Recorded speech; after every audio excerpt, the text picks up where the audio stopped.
में कहते हैं ORS। ORS जानते हैं?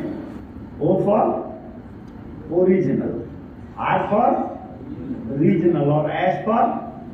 वो ORS का घोल अलग चीज है, घोल नहीं, ये जीवन का घोल है। जो भी खाना है बढ़िया, कल खाया था बढ़िया लगा था, आज भी देखिए खा। घर में नहीं बनाइए, स्वादिष्ट बनाइए, कोई कच्चे पक्के से मतलब नहीं होता। हमारा मुंबई में था एक प्रोग्राम, तो उनके घर फंक्शन भी था बच्चों की, कुछ बच्चे ने टॉप किए थे, कुछ और था, बच्चे बच्चे सब। तो उन्होंने काफी लोगों को बुलाया, बच्चों को बुलाया। हमसे बोले कि साहब बच्चों के लिए तो हमें नाश्ता दूसरा ही रखना पड़ेगा। खाना था, डिनर था, परंतु नाश्ता। मैंने कहा कि फिक्र मत करो, जो हम बना रहे थे इसका तमाशा देखो। तो बड़ी मजे की बात, बच्चे कुछ पहले आ गए, लंच का टाइम था, तो सलाद तो बनी थी, तो खाया। साथ में मैंने ये भिंडी और ये सब भी बनवाया। तो कुछ लौकी छीली ताकि पहचान न मिले उसको, और गोल गोल चिप्स जैसे बढ़िया काट के हल्का सा नमक में डाल के रखा पानी में। कद्दू था, पम्पकिन जो लाल बोगला और ऐसी सब चीजें। और उसमें मैंने सॉस भी रखी, चिल्ली सॉस भी रखी, टमाटो सॉस भी रखी, चटनी भी रखी, लाल वाली चटनी जो पकौड़े के साथ खाई थी, ये भी रखी। तो जो बच्चे आए तो मैंने कहा, और देखो भाई हम क्या खा रहे हैं। तो कोई बोला कि सैंडविच भी बच्चों के लिए बनाया गया और सब बनाया गया। मैंने कहा जरा इसको खाओ। अब बच्चों ने जो उसको खाया, तो बच्चे बोले ये बहुत टेस्टी है। हमारे कई स्कूल में बच्चे लेकर के जाते हैं टिफिन, तो मालूम पड़ा वो टिफिन पीछे नहीं खा जाते हैं। आज तेरी माँ ने क्या दिया है देखना। अच्छा, ये कि बच्चा भूखा रहता, कुछ उसको भी देते हो लोग। आप कहते हैं कि बच्चे खाते नहीं, बच्चे आज बहुत समझदार हैं। बच्चे कहने से नहीं, बच्चों को समझ में आए है। कोशिश करें कि दोपहर में, दिन में प्रकृति का दिया हुआ, परंतु 3 बातें सीजनल, रीजनल और ओरिजिनल। इसमें 3 चीजें जरूरी हैं, शाक, फल और कण। कण मतलब जो जमीन के नीचे पैदा होता है, फल मतलब जो जमीन के ऊपर पैदा होता है, कुछ लिप्स अर्थात फल। शाक को प्रकृति का दिया हुआ, सॉरी पत्नी का दिया हुआ, अर्थात जो चाहे सो खाए, खाने को मना। परंतु उसमें ध्यान रखिएगा, सब्जी ज्यादा, अनाज सब्जी ज्यादा, अनाज। अगर चिकित्सा विज्ञान की माने तो कॉम्बिनेशन ऑफ डाइट, दाल भात का मेल नहीं है, दाल रोटी का मेल नहीं है, कॉम्बिनेशन नहीं है दाल रोटी। कॉम्बिनेशन किसका है बोला? सब्जी रोटी का मेल है, सब्जी चावल का मेल है, सब्जी दाल का मेल है। कॉम्बिनेशन जो आपको क्या अच्छा लगता है? दाल भात कॉम्बिनेशन है। हमारे बुजुर्ग जानते थे इस बात को, साइंस बहुत डेवलप थी। हमारे बुजुर्गों ने कहा कि एक काम कर, जब दाल बनाया करना तो दाल में थोड़ी सब्जी डाल दिया। खाया है कि नहीं दाल में सब्जी? देखिए साउथ वाले बनाते हैं ना, दाल में सारी सब्जी डाल देते हैं। आपने बनाई है कि नहीं कभी? अरे भाई सांभर बनाया है कि नहीं? सारी सब्जी डाल। बोले बेटा रोटी बनाया था, रोटी में भी सब्जी डाल दिया। गुजराती लोगों ने ठेपला बनाया, तो मराठी लोगों ने थाली पीठ।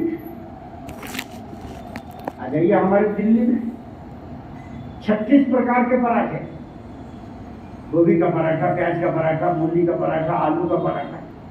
अरे चाहे आटे के अंदर भरो, चाहे आटे के बीच में भरो। बोले सब्जी ज्यादा, अनाज खाली रोटी नहीं। हमारे यहाँ खाली रोटी तो मजदूर खाता है, आपका नहीं था, हमने कहा रोटी में सब्जी डाल दो। बोले अगर चावल नहीं खाओ तो हमारे बुजुर्गों ने कहा बेटा खाली चावल मत खाना। तो हमारा महाराष्ट्र है, गुजरात है, राजस्थान है, इन प्रांतों में अभी भी रात को खाली चावल नहीं बनता, खिचड़ी बनती है। खिचड़ी बनती है ना। ये बात दूसरी कि खिचड़ी के नाम पर दाल भात मिला देते हो आप। खिचड़ी का मतलब जानते क्या क्या होता है? दाल भात नहीं होता है। खिचड़ी का मतलब होता है जिसमें खिचड़ दो, जो घर में पड़ा है सब खिचड़ दो, उसका नाम खिचड़ी होता था। जो भी घर में पड़ा है नाम है खिचड़ी। किसी ने पूछा घर में क्या बना, बोले खिचड़ी बनी। अरे बोले खिचड़ी में क्या बना? खिचड़ी बनी। बनाने वाले को भी नहीं मालूम कि क्या क्या डाल दिया। जितनी दालें पड़ी, जो सब्जी जो बचा है सब डाल दो, खिचड़ी उसको कहते थे। बोले ढेर सारी आज खिलाएंगे आपको खिचड़ी।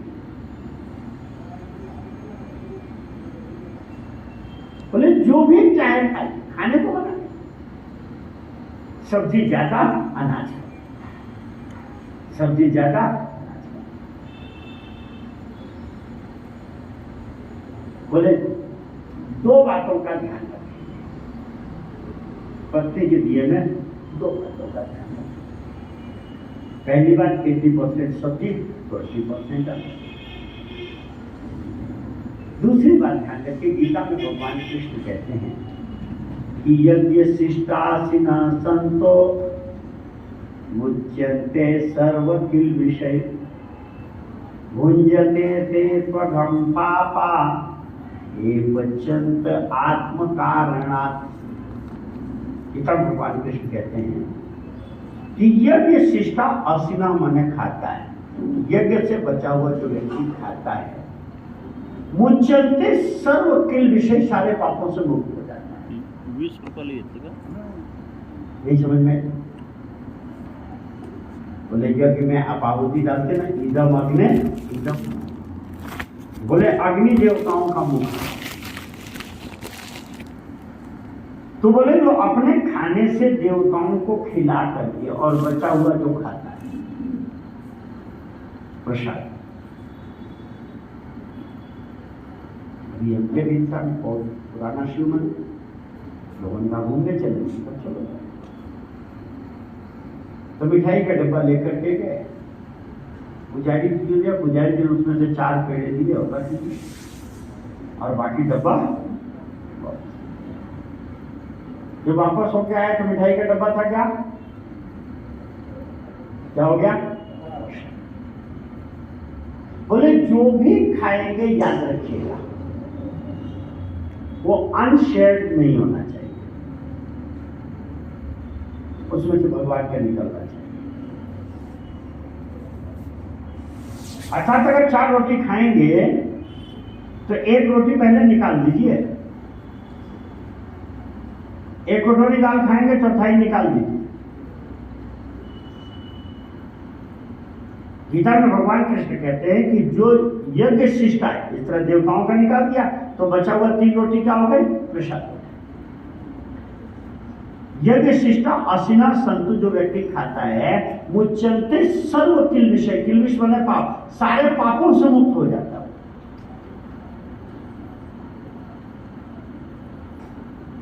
आप अगर पापों से मुक्त हो, क्योंकि पाप का परिणाम क्या है? रामायण में लिखा करहि पाप पावहि दुख भय रुच सुख लियो। अगर आप अकेले खाते हैं तो पाप खाते हैं, केवलादो भवति केवलादि, अकेले खाने वाला पाप खाते हैं।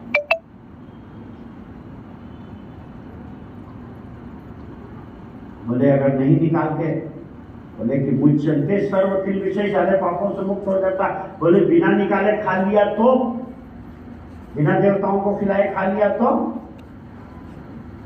तो भुंजते ते त्वघं पापा, बड़ा स्पष्ट कहते हैं भगवान कि भुंजते ते त्वघं पापा, व्यक्ति वो पाप ही खा रहा है, एक पच्यंत आत्म कारणात्, जिसका खाना केवल अपनों के लिए बन रहा है। आपके घर में